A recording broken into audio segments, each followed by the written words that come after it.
Halo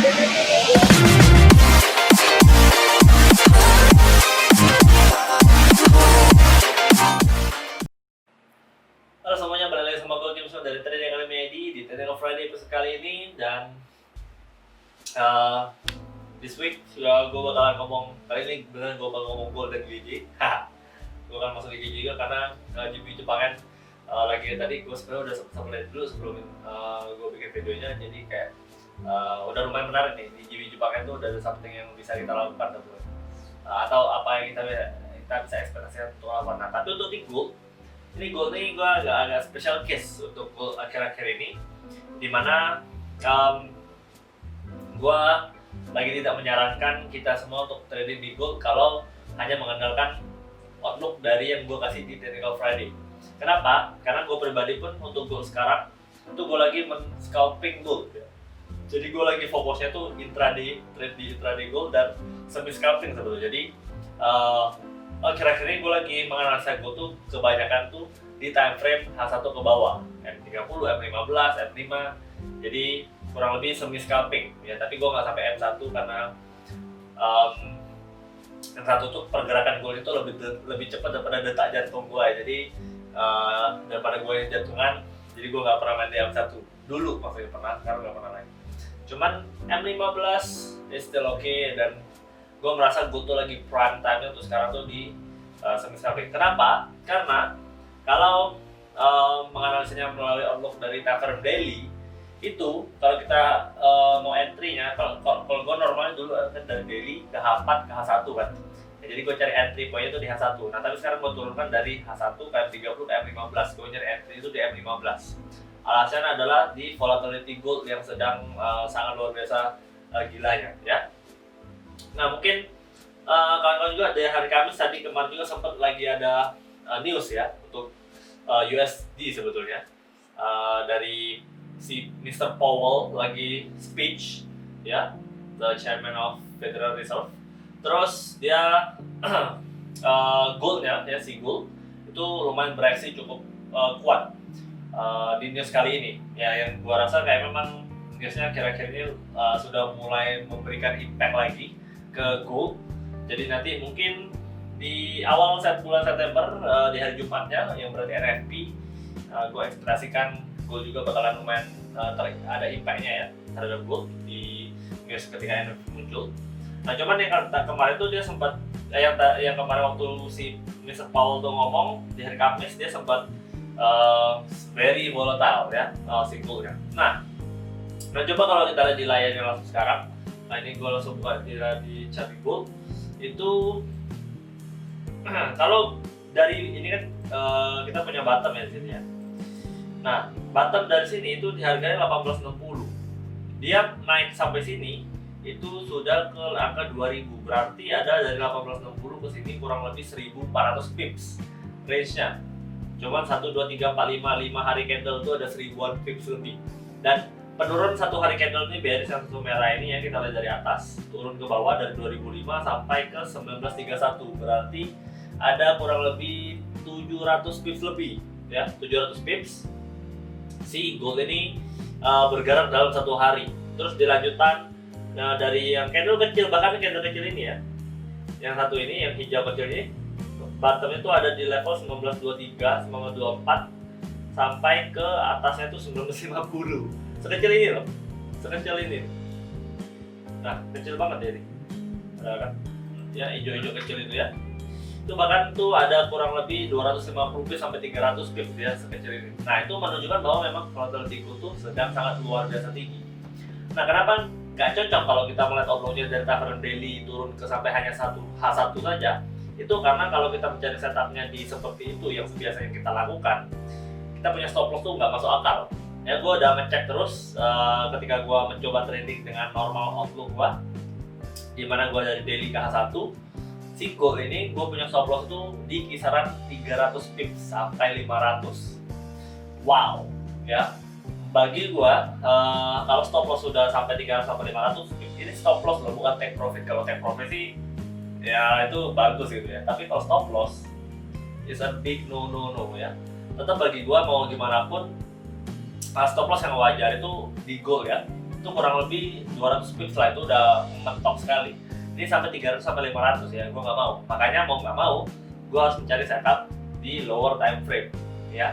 Nah, ketika gue ngomongin setup lower time frame, itu akan membuat gue ketika di Technical Friday itu tidak akan efektif sekali untuk gue memberikan arahan ke teman-teman semua. Nah, jadi ini apa yang gue fokuskan juga adalah balik lagi adalah di setiap episode Technical Friday yang gue harapkan itu teman-teman bukan melihat sinyalnya atau mencari sinyalnya, tapi melihat bagaimana cara gue menganalisa, bagaimana cara gue memutuskan untuk call, buy atau sell-nya, di mana gue mencari stop loss-nya, di mana harus take profit-nya, kapan entry-nya, apa yang harus dilakukan ketika market sedang begini. Market kan dinamis setiap hari berubah nih. Nah, dan gue juga melakukannya ini secara live gitu kan. Jadi bukan hal yang gue pelajari market yang sudah terjadi, chart yang sudah terjadi, baru gue ngomong-ngomong segala macam, tapi nggak, gue langsung ke yang market yang sekarang, potensialnya ke depannya kayak gimana. Nah, itu yang gue harapkan betul-betul sekali lagi teman-teman pelajari dari Technical Friday. Bukan berharap dapat sinyalnya. Ini kira-kira Kokim ini lagi mau call buy atau sell nih gue nih. Oke, bukan kayak gitu, tapi ya bagaimana gue menganalisanya. Nah, jadi ketika untuk sekarang, ya gue tetap akan melakukan upload yang seperti biasa. Plus gue akan memperlihatkan juga bagaimana caranya gue tradingnya tuh di semi scalpingnya di M15 ke bawahnya, apa saja yang gue perhatikan, yang gue tunggu, dan apa yang membuat gue mau entry, buy atau sell ya. Nah, cuman secara seperti biasa dulu gue akan memperlihatkan outlook dari gold ya. Nah, outlook dari gold tetap gue akan melihat dari time frame daily, dan gue harap sekali lagi ini bukan untuk sinyalnya, tapi ya teman-teman belajar bagaimana gue melihat market, yang melihat chart ya. Nah, jadi jelas secara outlook gue bakalan pertama-tama di time daily. Seperti ini yang gue tahu dia lagi primary bullish ya. Primary bullish sekarang sedang koreksi. Nah, cuman di koreksinya ini udah cukup lumayan lama ya.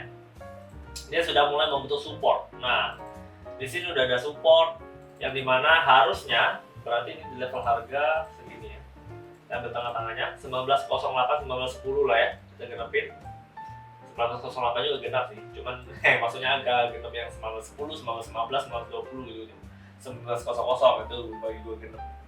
Nah, terus ini udah berarti dia udah punya support dan dia masih masuk dalam fase kategori secondary direction atau koreksi, yang berarti kedepannya kita masih bisa mengekspektasikan si gold ini melanjutkan bullish continuation ya, continuation bullish ya, masih bisa melanjutkan perjalanan naiknya ya, yang berarti masih bisa up to tinggi sekali ya, masih bisa sampai high-nya aja sekarang, all time high-nya tuh di sini di harga 2074.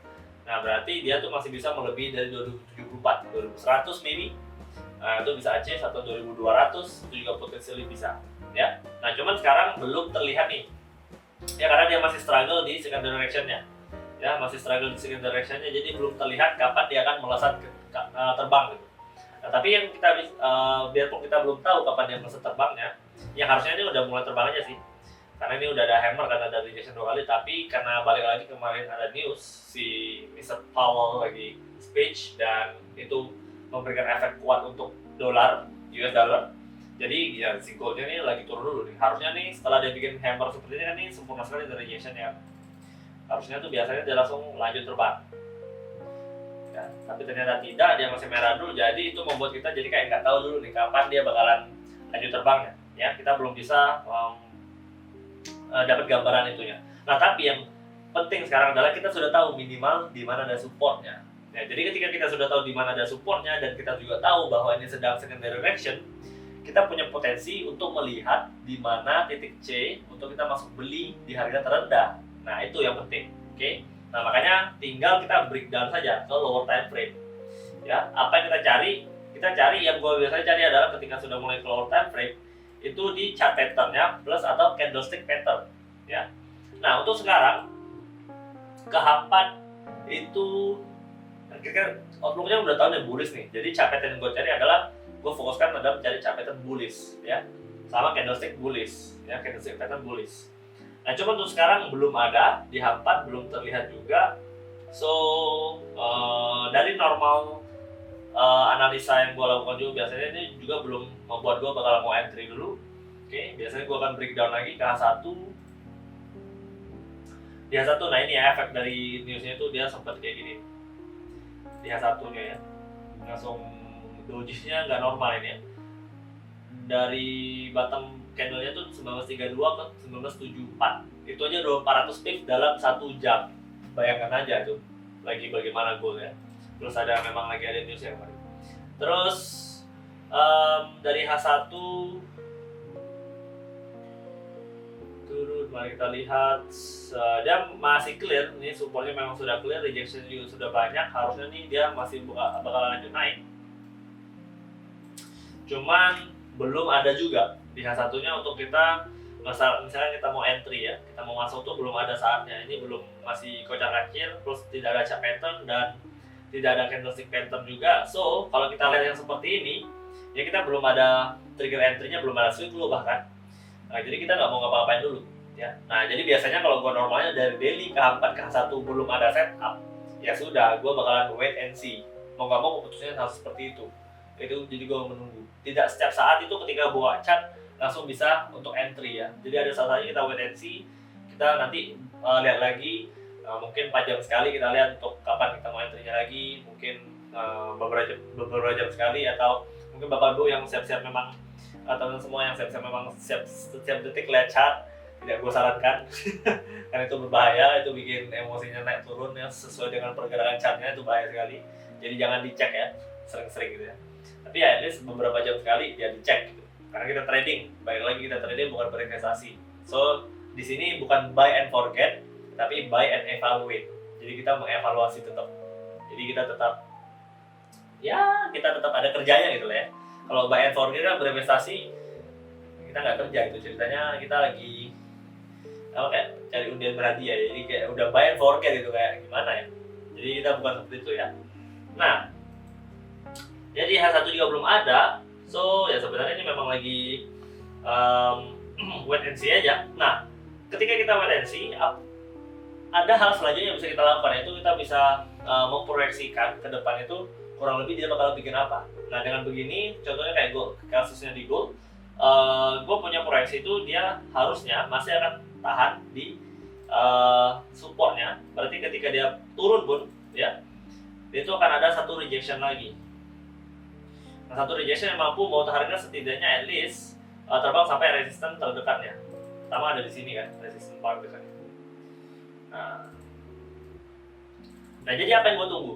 Gue tunggu adalah either harganya itu turun dulu, untuk seperti yang gue gambar sini, jadi dia turun ke bawah dulu, hit level supportnya lagi, kurang lebih level 1910, 1912, 1913, range di harga-harga sini, tapi optimalnya 1910. Ketika dia hit dari sana, membentuk swing low, ada rejection lagi atau rejection, juga bisa membentuk candlestick pattern seperti morning star atau inside bar, hammer ya. Setelahnya dia bikin swing low, yang sepertinya intinya adalah trigger entry untuk gue bisa masuk buy. Nah, itu gue bakalan baru masuk beli. Ketika dia muncul di level support ada rejection, gue bakalan langsung masuk beli, karena gue masih percaya outlooknya masih bullish juga. Terus dia trennya masih bullish, dia lagi di level support ya. Itu alasan yang sudah cukup kuat untuk kita masuk buy dengan stop loss-nya di bawah low dari supportnya. Nah, itu kan nanti tuh, ini belum terjadi, makanya kita harus membayangkannya dulu. Dengan begitu nanti kita udah kalau dia udah turun sampai sana dan dia sampai resisten terdekatnya saja, itu sudah di 1950, sudah ada kurang lebih 400 pips lagi ya, kita bisa dapat kenaikan harganya. Dan stop loss kita tuh kurang lebih cuman ya 70 pips sampai 100 pips, jadi masih masuk akal. Nah, jadi kayak gitu, ketika kita lagi wait and see pun, we still know, kita masih tahu apa yang harus kita lakukan ke depannya. Ya, antara ya nggak cuma berhenti di wait and see, tapi kita harus membayangkan juga, kurang lebih harganya tuh bakal bikin kayak gini-gini. Setidaknya 2 swing ke depan ya bisa kelihatan itu ya, kayak gue bikinnya 2 swing ke depan, dia turun sekali lagi dan harusnya ada rejection di sini, bikin swing low, terus dia lanjut terbang. Namun ini belum tentu terjadi, makanya kita wait and see, belum langsung bereksekusi gitu ya. Nah, terus bagaimana biasanya gue kan ini kan dari daily ke H1-nya ya. Nah, biasanya kalau gue mau dari H1 ke M15, ya udah gue sama juga, sebenarnya gue tinggal cari daerah supportnya saja. Jadi ini untuk tipe yang scalpingnya ya. Nah, jadi gue cari di daerah supportnya saja, terus gue tinggal turun ke M15 ya. Nah, yang gue cari betul-betul rejection ya. Yang gue suka dengan rejectionnya itu kalau time frame di M15, gold ini suka pergerakannya tuh nyungsep parah, nyungsep dalam kayak gini, terus langsung balik arahnya juga langsung gitu. Nah, coba kita perhatikan baik-baik. Sering banget nih muncul. Ini satu. Ya, ini saya hapus dulu. Ini satu nih, pertamanya dia turun banyak. Jadi yang gue tunggu adalah gue buy on dip, sell on high gitu ya. Nah, jadi ketika biasanya dia turun drastis dari sebelumnya mau sideways, mau lagi ngapain, trennya nggak masalah. Di 15 kita nggak terlalu pusingin tren karena ya dia lower time frame gitu. Trennya itu gampang sekali berubah gitu. Kalau di daily baru kita perhatikan trennya itu. Tapi kalau di M15 nggak perlu terlalu pusingin. Nah, ketika dia seperti ini sangat tajam, terus ada rejection seperti ini, gue langsung buy ya. Tapi memang ini diperlukan kita melihat chartnya terus gitu ya. Nah, ini namanya scalping, itu nggak bisa ditinggalin sama sekali, kita harus lihatin marketnya ya. Nah, jadi this is a very advanced. Scalping itu sebetulnya lebih advance daripada swinger, lebih susah dilakukan ya. Namun memang di market-market seperti ini, seperti gold sekarang, itu sangat efektif untuk dilakukan. Jadi kalau teman-teman yang masih baru belajar juga, gue tidak merekomendasikan melakukan scalping. Mendingan ya tetap melakukan outlook dari bigger time frame saja, seperti yang gue lakukan di awal dari daily turun ke 1. Tapi untuk yang teman-teman yang memang sudah ya cukup ya, biasanya 6 bulan ke atas sudah terjun di dalam trading di real account ya. Dan kalau teman yang baru belajar juga, jangan lupa untuk membuat akun di broker ya. Jadi percuma kalau sudah belajar mantengin channel trading Akademi terus atau channel-channel yang lain tentang trading tapi tidak punya account, itu sama saja bohong. Jadi teman-teman yang mau daftar tinggal klik link di bawah. Kita sudah siapin broker yang sudah gue pakai 5 tahun and very trusted ya. Gue udah pakai 5 tahun dan nggak pernah ada masalah. Itu silakan daftar di sana. Nah, ketika sudah punya brokernya dan sudah mulai melakukan deposit untuk bisa tradingnya, barulah bisa eksekusi hal-hal yang seperti ini ya. Nah, jadi balik lagi, belajarnya adalah melihatnya bagaimana ya, kayak gini, butuh rejection dan di saat dia lagi turun dalam atau naik kencang gitu ya. Jadi yang selalu gue tunggu ketika gue scalping adalah kapan ada momentumnya. Tapi gue tidak ride the momentum, gue tunggu dia berakhir. Dia berakhirnya seperti apa? Berakhirnya tuh ketika dia mulai ada rejection seperti yang ini. Ini contohnya, ini udah gue dapat berapa kali. Tapi apakah ini selalu berhasil? Enggak. Gue tetap ada loss-nya. Kayak kemarin tuh gue sempat loss di sini gitu ya.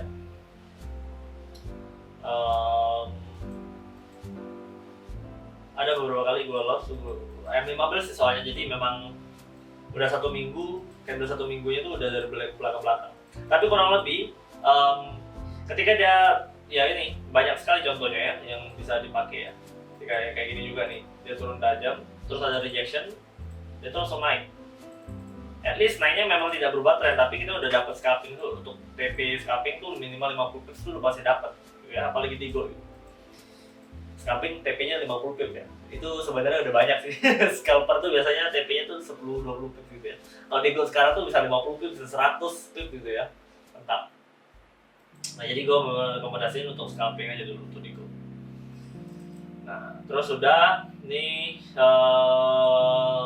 seperti yang BSC juga kan, dia lagi menukik naik nih, naik tinggi, and then ada rejection 1, ya udah langsung sell gitu. Tapi tunggu sampai dia tutup candlenya rejection gitu ya. Jadi jangan ngambil waktu dia lagi naik langsung sell aja, itu jangan. Tapi ya tunggu dia benar ada rejection yang kelihatan baru diambil. Tapi kriterianya adalah harus dia antara turun dalam dulu atau naiknya sangat meroket ya. Dia turun dalam, muncul rejection, buy, naik, ada rejection, sell. Oke, itu tekniknya. Bagaimana scalping yang menurut gue yang paling mantap. Oke. Nah, dengan begitu, ketika seperti ini, bagaimana kita akan entry di sini misalkan. Kita buy di sini. Stop loss-nya jelas di bawah ekornya. TP-nya bagaimana? Kurang lebih gue akan punya range untuk scalping di Go itu 50 sampai 100 pips. Ya, jadi kurang lebih gue batas begitu, dan biasanya stop loss gue itu juga tidak akan yang di atas 100 pips ya. Nah, jadi kayak gini nih stop loss-nya kurang lebih cuma 80 pips gitu kan. Atau gue bisa pepet-pepetin juga nih, karena harusnya setelah, tapi diingat ya, ketika dia sudah rejection, dia itu tidak boleh, misalnya nih udah rejection dari turun ke bullish nih, dia udah ada rejection bullishnya, dia itu tidak boleh next candle-nya jadi merah. Kalau dia jadi merah maksimal 2 kali, itu kita out. Sebelum kena stop loss dulu kita out aja, karena biasanya itu jadinya gagal. Oke. Nah, jadi itu sebenarnya stop loss itu bisa gua sih di range 50 sampai 70 pips normalnya untuk scalping di Go sekarang. Ya, jadi di M15 gua stop loss-nya adalah maksimal 50 sampai 70 pips. TP gua adalah di kisaran 50 sampai 100 pips gitu ya. Jadi 1/1 atau 1/1,3. Oke. Nah, jadi kalau begitu that's how I scalp. Gua melakukan scalping di Go kayak gini juga kan, di sell. Nah, ya. Nah, terus kayak gini nih. Nah, di sini juga nih kan. Ini nice banget nih.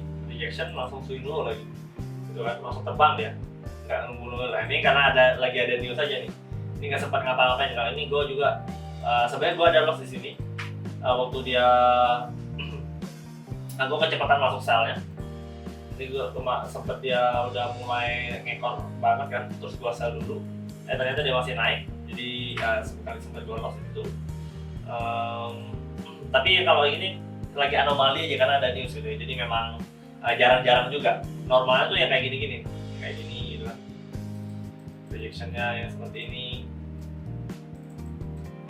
Dan seperti ini. Jadi ditunggu dulu sampai benar-benar jadi, baru ya. So nggak ada alasan juga bingung carinya gimana tuh bisa menemukannya ya, karena dia harus jadi dulu baru bisa ketemu gitu ya. Jadi tunggu sampai dia jadi rejection. Intinya ada ekornya panjang dan ya terlihat dari sebelumnya turun dulu banyak, dia baru mau lanjut naik ngekor ke bawah. Kalau dia dari naik dia tuh ngekornya ke atas, dia bakalan turun ke bawah. Oke? So that's how you can scalp gold, dan gua harap ini teman-teman yang mau mencobanya ya silakan coba dulu, mungkin boleh di demo account. Tapi kalau yang sudah berpengalaman udah minimal 6 bulan trading di forex, silakan di real account, karena percuma kalau kelamaan juga main di demo, it's not going to help you at all. Oke? Jadi jangan kelamaan di demo, tapi yang baru-baru ya silakan di demo. Oke? So itu untuk gold. Gue tidak bisa memberikan outlook dulu untuk sekarang karena belum ada apa-apa juga. Nah, ini di M15 nya nih dia lagi ya ketahan di sini ya, belum banyak gerak juga. Jadi paling gue rasa sih dia bakal turun. Cuman gue belum mau entry juga karena tidak ada entry trigger ya yang menggugah gue. Jadi ya nanti dulu. Gue masih menunggunya kayak gini lah. Rejection yang mantap ini ya. Yang sehari itu bisa muncul 2, 3, 4 kali. Dan bayangkan biasanya gue trading itu seminggu sekali. Ini karena scalping gue bisa sehari 4 kali. Mantap.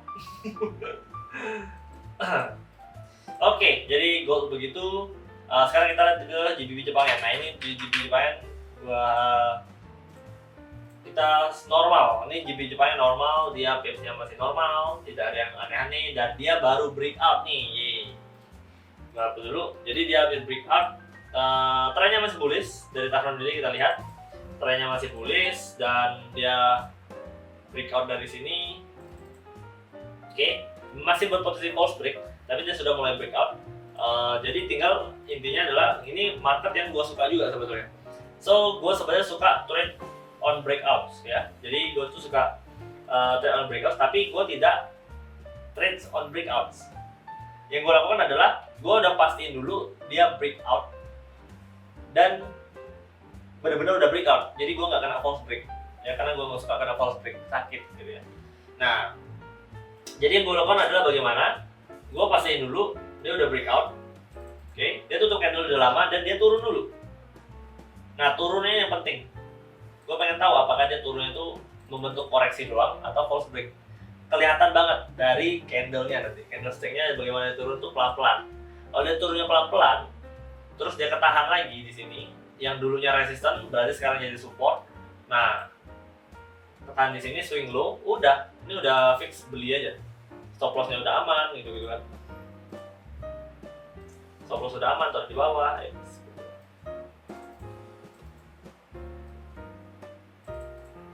Dia lagi continuation naik, habis breakout, momentumnya masih ada, kita tinggal bisa buy. Nah, tapi ketika dia baru mulai breakout, jangan langsung dibeli. Karena trade on breakout yang menurut gue yang baiknya adalah kita harus tunggu dulu sampai dia betul-betul jadi breakoutnya betulan dan dia koreksi, baru dia melanjutkan kenaikannya. Bukan yang ketika dia habis breakout dari resistance langsung di buy. Nah, itu orang-orang bisa sering kena false break karena trade on breakout seperti itu. Jadi ketika dia habis benar-benar breakout, dia baru langsung beli atau sell kalau breakoutnya dari support. Padahal yang benarnya adalah ya kita harus pastiin dulu dia breakout dan dia koreksi, baru kita mau masuk beli. Atau kalau dia breakout ke bawah, dia rebound dulu, baru kita mau sell. Jadi kayak gitu. So it's very simple actually how to try on breakout, dan ini adalah salah satu setup favorit gue biasanya. Cuman kelemahannya adalah jarang terjadi ya, karena dia perlu trending dulu, bullish trend, terus dia bikin satu resistance di high-nya, tapi dia setelahnya tetap breakout ke atas. Atau kebalikannya, dia lagi downtrend dulu, terus dia bikin support, terus dia tetap breakout ke bawah. Biasanya momentumnya lebih tinggi dan ini punya winning rate itu lebih tinggi juga dari setup normalnya. Oke, so untuk GP Jepang Yen tinggal ditunggu saja dia koreksi. Kita bisa perhatikan di H4-nya dan setupnya seperti gambar yang di layar, teman-teman bisa ambil. Oke, nah yang kalau kayak gini-gini, gue nggak perlu lagi turun ke H1 dan 30 karena ya udah, gue tinggal tunggu aja di H4-nya dia bikin swing low lagi. Gue baru bakalan masuk buy. Kuncinya juga adalah di swing low-nya, so don't forget to learn bagaimana cara melihat swing low dan swing high. Itu untuk kebaikan teman-teman semua juga, ya. Oke, I guess that's it untuk Technical Friday hari ini. Terima kasih yang sudah nonton sampai detik ini. Gue harap video edukasi seperti ini bisa membantu teman-teman untuk mempunyai pengalaman atau journey trading yang jauh lebih baik lagi. Dan balik lagi, gue harap kita semua mau mempunyai niat untuk belajar yang lebih, tidak hanya untuk cari sinyal. Karena ya yang gue pikir baik juga adalah we have the community, di mana semua orang tuh bisa trading. Bukan hanya satu orang saja yang bisa trading dan dia menyebarkan sinyalnya, tapi kita semua bisa trading dan ya kita bisa bertukar pendapat, ya, bertukar ilmu, berbagi ilmu dan segala macamnya. Itu akan jauh lebih baik lagi. Dan dengan begitu kita bisa spread, kita bisa membuat komunitas trading yang lebih baik, dan ya kita akan punya environment trading di Indonesia tuh akan lebih better juga. Nah, so please help me untuk membuat environment-nya jadi lebih baik lagi dan kita semua bisa menjadi trader yang mandiri, ya. So, thank you lagi sekali lagi semuanya. Kita ketemu lagi di next episode of Technical Friday. Dan as always, let the perfect be you. Salam Trading Academy. Bye-bye.